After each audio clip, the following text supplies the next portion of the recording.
berikan kepada kita, maka tak seorang pun akan bangkit sampai pagi, bukan sampai nanti, sampai pagi. Ya, dalam hadis dikatakan bahwasanya Rasulullah SAW didatangi oleh seorang sahabat dan berkata, wahai Rasulullah, kami kalau ada di majelis bersama dengan engkau, kami khusyuk, kami selesa, kami senang, kami tenang. Tapi kalau dah keluar daripada majelis, maka kami berada dalam keadaan yang tidak seperti keadaan kami di dalam majelis. Kata baginda Rasulullah SAW, beliau bersabda, kalau keadaan kamu di dalam majelis ini sama dengan di luar majelis, dasawfahatumul malaika fituruqat, mereka akan bersalaman dengan kita. Sebab apa? Yang diberikan di dalam majelis ini terlalu besar, yang juga kalau dibuka oleh Allah Subhanahu wa taala, kita akan melihat besarnya pemberian Allah Subhanahu wa taala. Kita menambah melengkapkan majelis kita hari ini dengan 1-2 patah hadis yang ada kaitan dengan apa yang disampaikan berkenaan dengan rahmat Nabi Muhammad sallallahu alaihi wasallam kepada ahli keluarganya, yaitu hadis yang diriwayatkan daripada Siti Aisyah radhiyallahu anha wa ardhaha, ista'dzana Abu Bakr alaina wa indana jariyatan tughanniyani wa tadribani biduffain. Sayyidina Abu Bakar As-Siddiq, kata Siti Aisyah, meminta izin untuk masuk ke rumah. Dan di rumah kami ada 2 anak-anak, yakni kanak-kanak perempuan yang sedang menyanyi dengan memukul kompang. Di rumah Nabi SAW atau di luar rumah Nabi SAW. Wa Rasulullah sallallahu alaihi wasallam muttaji'un ala firashihi musajjan bi thawbin.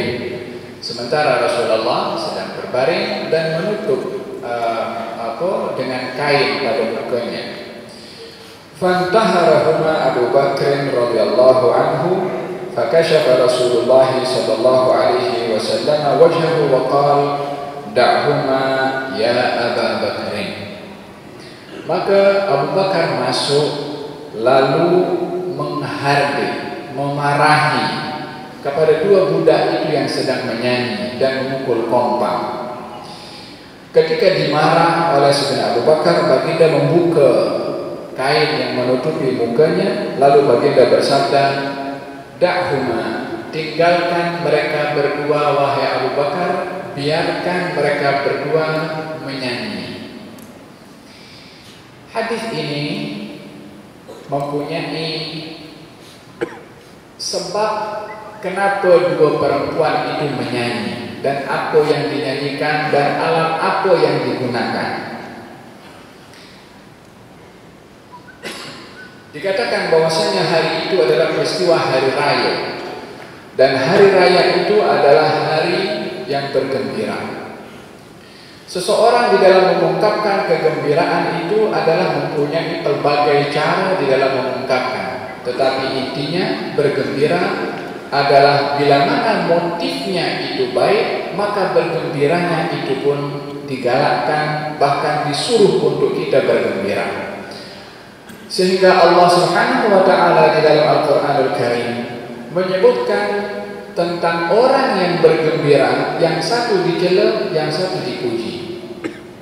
Kedua-duanya mengungkapkan kegembiraan, akan tetapi yang satu tercela, yang satu dipuji. Di dalam Al-Quran Allah Subhanahu wa taala berfirman, innallaha la yuhibbul farihin. Allah tak suka kepada orang yang bergembira.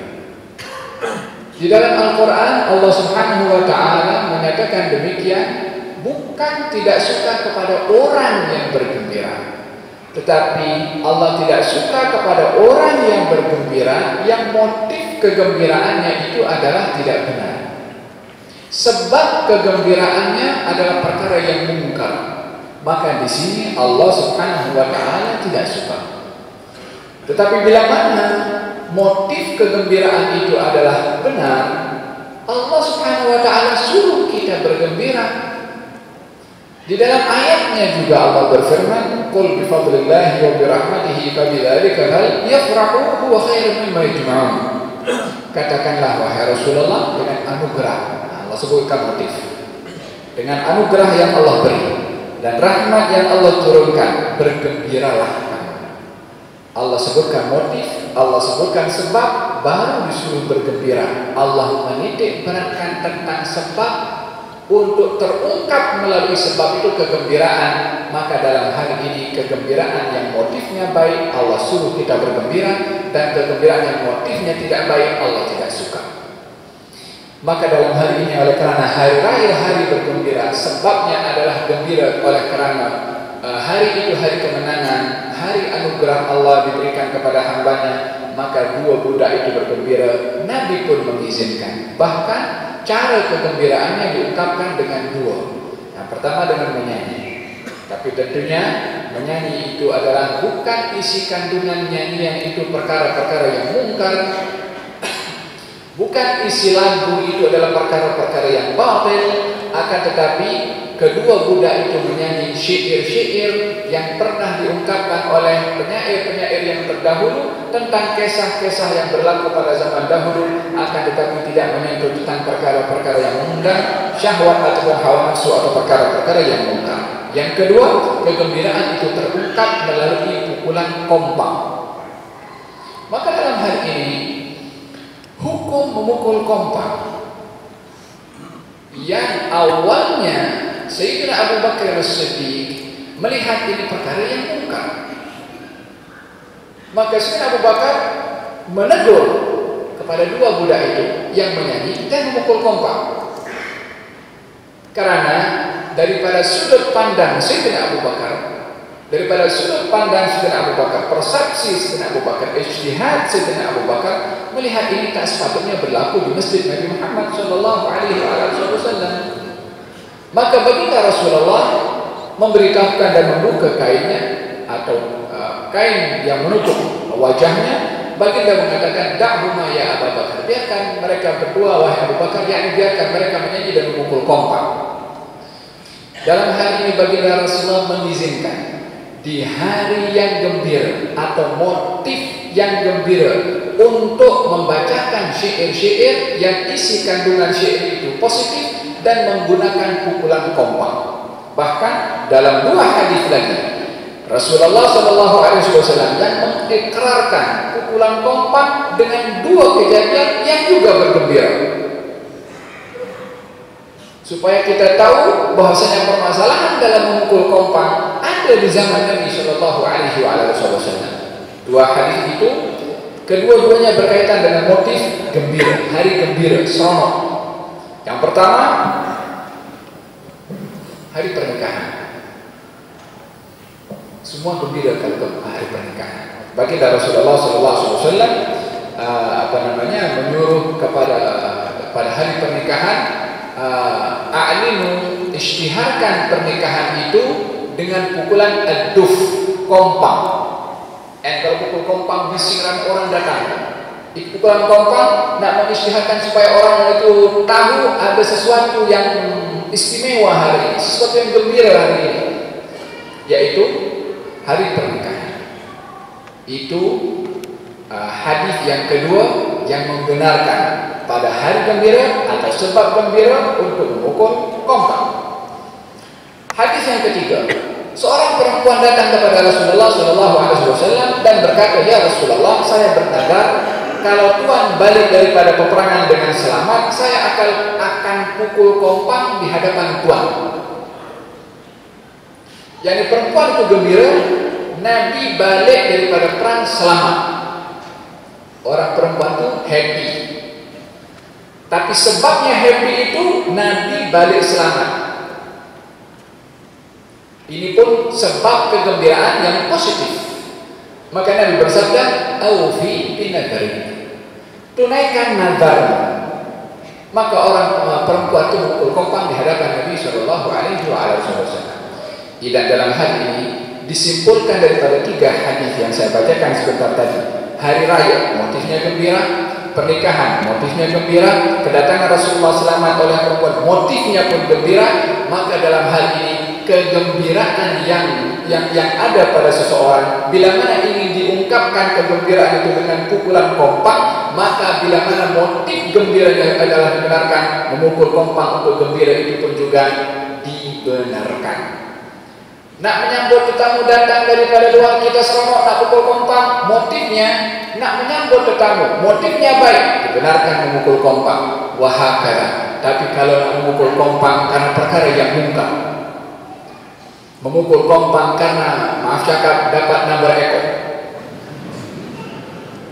atau apa saja sebabnya yang mungkar, dalam hal ini tidak dapat dipergunakan gembira dengan memukul kompang yang sebabnya mungkar. Tapi 3 hadis yang saya sebutkan sebentar tadi adalah kegembiraan dengan memukul kompang, sebabnya adalah dibenarkan di dalam syariat Nabi Muhammad SAW. Maka dalam hal ini baginda Rasulullah membenarkan perbuatan yang demikian. Ini hadis ada kaitan dengan rahmat yang dikatakan oleh Syekh Tariq sebentar tadi, di mana Siti Aisyah seronok waktu itu tengok yang itu budak-budak yang sedang bermain. Siti Aisyah sedang menyaksikan seronok, maka dimarah oleh Sayyidina Abu Bakar. Dia katakan al-mizmar min mazamir syaitan fi masjid Rasulillah. Adakah mizmar itu apa namanya, dia kiasan daripada perbuatan yang disukai oleh syaitan di masjidnya Rasulullah? Kata Sayyidina Abu Bakar. Maka baginda membuka dan menegur kepada Sayyidina Abu Bakar, biarkan, setiap kaum mempunyai id wa hada iduna. Ini adalah setiap kaum mempunyai hari raya, hari bergembira. Ini adalah hari raya untuk kami. Biarkan mereka. Dibiarkan oleh Sayyidina Abu Bakar. Sayyidina Abu Bakar masuk ke rumah bersama Rasulullah. Sembang Siti Aisyah dibiarkan untuk melihat perkara yang demikian di hari yang menggembirakan, dibenarkan oleh Nabi sallallahu alaihi wa ala alihi wasallam. Bahkan dalam riwayat yang lain, ketika sedang dalam hari raya yang lain, di mana ada lelaki daripada Habasyah, ini pun bahagian daripada orang Habasyah dahulu, bila mana hari gembira, happy, mereka melakukan satu permainan yang dalam bentuk tarian, yaitu menggunakan kayu. Jangan disalahpahami tarian macam yang ada di zaman kita sekarang ya. Ini tarian yang terhormat, tarian yang sopan, yang namanya al-qarab, menggunakan itu apa namanya, tongkat ataupun pedang, seakan-akan berlatih menggunakan pedang. Itu orang Habasyah bila mana hari gembira ataupun nak meraihkan satu kegembiraan adalah dengan melakukan perkara yang sedemikian. Di masjid Nabi sallallahu alaihi wasallam pernah dilakukan perkara sedemikian. Siti Aisyah nak tengok tapi segan. Kepada siapa? Kepada Rasulullah sallallahu alaihi wasallam. Karena daripada sudut pandang Siti Aisyah, Nabi mesti tak suka perkara yang sedemikian.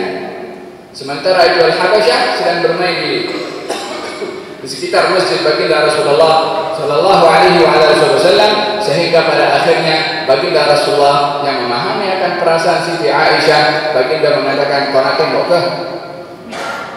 Ditawarkan rahmatnya tadi itu dalam masalah makan tadi, ambil kira perasaan istrinya. Dalam masalah kegembiraan, nak menggembirakan istrinya pun juga ditanya oleh Rasulullah, kau nak pergi tengok ke? Kata Siti Aisyah mengatakan ya. Maka baginda berdiri di hadapan pintu dan dibiarkan Siti Aisyah berdiri di belakang Rasulullah SAW. Kata Siti Aisyah, wa khaddi ala khaddih, dan pipi saya berhampiran dengan pipi Rasulullah SAW. Dia mungkin naik di atas tempat yang agak tinggi sikit sehingga ditutup oleh Nabi SAW, sehingga berdiri di belakang Rasulullah SAW. Rahmatnya dan juga kasih sayangnya dan perhatiannya kepada orang rumahnya, demikian Rasulullah SAW. Kata baginda Rasulullah SAW, kata Siti Aisyah ketika meriwayatkan perkara sedemikian, Rasulullah itu berdiri lama menunggu saya. Saya pun sebetulnya dah boring tengok itu semua, tapi yang menyebabkan saya berdiri lama, saya seronok dekat dengan Rasulullah SAW. Momen yang begitu indah yang tidak dilupakan oleh Siti Aisyah, di berdiri lama tak apa, seronok bersama dengan Nabi Muhammad SAW. Nabi yang sesibuk itu pun juga memberikan ruang secukupnya untuk istrinya dihibur oleh Nabi Muhammad SAW. Sampai Siti Aisyah letih sendiri, dah cukup dah, baru dia turun dan dibiarkan oleh Nabi SAW. Demikian akhlak Rasulullah SAW. Syekh Tariq memberikan conclusion sebentar tadi. Kalau orang baca sirah Nabi, tak ada sebab orang tak suka. Tak ada sebab orang tak akan suka kepada Nabi SAW. Karena sirahnya daripada A sampai Z, akhlaknya daripada A sampai Z adalah nilai-nilai murni yang difahami dan disukai oleh orang yang mempunyai hati nurani, tak kira agama. Yang mempunyai hati nurani pasti akan suka kepada nilai-nilai murni yang diterjemahkan oleh Nabi Shallallahu Alaihi Wasallam. Walaupun tak beriman pun kepada Rasulullah, tapi akan mengakui akan keagungan Rasulullah. Bukankah dalam buku 100 tokoh itu yang tulis bukan orang Islam, yang letakkan nomor 1 siapa? Nabi Muhammad Shallallahu Alaihi Wasallam. Yang kalau orang-orang beriman kepada Rasulullah dapat meneladani apa yang sudah dilakukan oleh Rasulullah. Orang bukan Islam, kalau tak masuk Islam pun tak akan memusuhi kepada Islam. Tapi oleh karena perbuatan orang Islam sendiri yang menampilkan terjemahan Islam tidak sesuai dengan apa yang dibawa oleh Rasulullah, maka ramailah orang-orang bukan Islam yang semakin memusuhi kepada al-Islam. Semoga Allah Subhanahu wa taala mengembalikan nilai-nilai murni yang ditanamkan oleh Rasulullah ini kepada umatnya terlebih dahulu, agar supaya kita orang-orang beriman ini dapat menerjemahkan praktikal daripada akhlak dan sunnah Nabi Muhammad SAW. Kita dapat menghiasi tutur kata kita ikut tutur kata Rasulullah, pandangan kita mengikut cara memandangnya Rasulullah, perbuatan kita, sikap kita kepada diri kita, kepada ahli keluarga kita, kepada sahabat handai kita, kepada guru-guru kita adalah berkesesuaian dengan panduan yang dibawa oleh Nabi Muhammad Sallallahu Alaihi Wasallam. Akan berbuah seseorang yang menjadikan Rasulullah imam dalam kehidupannya. Semoga Allah Subhanahu Wa Taala berkati majelis kita, dan moga-moga Allah Subhanahu Wa Taala memberikan ganjaran kepada semua yang hadir di sini akan kesabaran untuk semua untuk dulu lebih masuk daripada biasanya. Moga-moga Allah Subhanahu Wa Taala memberikan ganjaran yang lebih dan terbaik diberikan kepada kita pada malam hari ini, dan dijaga oleh Allah Subhanahu Wa Taala keluarnya kita daripada majelis ini agar supaya senantiasa terbimbing, terpandu di dalam garis yang dibawa oleh Nabi Muhammad SAW, tidak dipisahkan oleh Allah Subhanahu Wa Taala dengan panduan beliau ketika di dunia, dan dunia akan bersama dengan panduan beliau ketika berada di alam barzakh, dan dunia akan bersama dengan beliau nanti di akhirat insyaallah. Amin Allahumma amin. Kita doakan juga kepada Syekh Farid Sardar, moga-moga Allah Subhanahu Wa Taala berkati beliau, berkati ilmunya dan berkati perjalanannya. Mudah-mudahan Allah Subhanahu Wa Taala menjadikan beliau miftah dan khair maghlaq insyaallah, menjadikan sebab hidayah untuk orang lain, mendatangkan manfaat untuk orang lain insyaallah. Dan moga-moga Allah Subhanahu Wa Taala memberkati kehadiran beliau di tempat ini dan di bumi Malaysia secara amnya dengan membawa kebaikan dan sinaran cahaya cinta kepada Allah, kepada Nabi Muhammad sallallahu alaihi wasallam. Amin Allahumma amin. Wassalamualaikum warahmatullahi wabarakatuh.